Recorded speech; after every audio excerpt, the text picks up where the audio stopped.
Asalaamu calaykum waraxmatullaahi wabarakaatu. Galab wanaagsan dhammaan asxaabteena qaaliga. Maanta waxaan arkaynaa Xlookup. VLOOKUP waan soo aragnay ahayd. Saas darteed Xlookup oo aad uga fudud VLOOKUP ayaan maanta arkaynaa.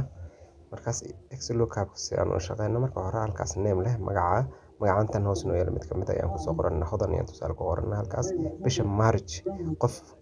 kasta intuu shaqeeyay nobody ayaan leenahay March ayaan halkaa ku qoranaa bisha March markaan qorno kadib halkan waa qiimihii in loo soo helo aan u baahnayn bisha ama return array baa la yiraahdaa waa table-kan ka dhex baadhayno bishaas qiimihayga intina noo soo shaqeeyay weeyaan kadib equal to ayaan leenahay Xlookup ayaan leenahay Xlookup markaan ku dhafarno click ayaan leenahay markaan noo soo saaro Xlookup waxaan ku dhafanaynaa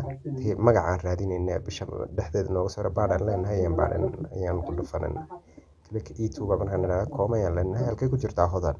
table-kaas hoose ay ku jirtaa magacanta dhammaan wada dooranaa kadib markaan wada dooranno kooma ayaan leenahay bisha inaan noo raadiyaan u baahnay waa bishii March ama return array baa la yiraahdaa halkaas hoosta uu kugu qorayaa markaad isticmaalaysaan March oo dhan ayaan saas wada dooranaa March markaan wada dooranno enter ayaan leenahay intaan markaan nidhaahno hodan intay bisha March ay shaqeysay iyo noo soo saaraya halkaa 1690 iyo shaqeysa bishaas ayuu noo soo saarayaa kadib waxaan bedelo kolba hadda kadib maadaama formula shaqeyn kullo midkaan bedelo noo soo saar Faarax markaan qoro Faarax intuu bisha March shaqeeyay ayuu noo soo saarayaa 6900 inuu shaqeeyay bisha March iyo halkaasna tusaya haddana mid kale ayaan tijaabinaa kababe oo kale kababe markaan qoro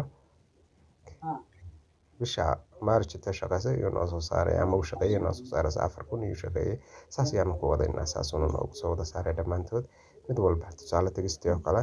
markaan nidhaahno click aan nidhaahno 56700 bisha March inay shaqeysay halkaasna tusinaya bisha March inuu shaqeysay intaas ayuu tusinaya markaas aad iyo aad baad u mahadsantihiin wixii su'aalaha waad soo weydiin kartaan aan wanaagsan yahay rajayn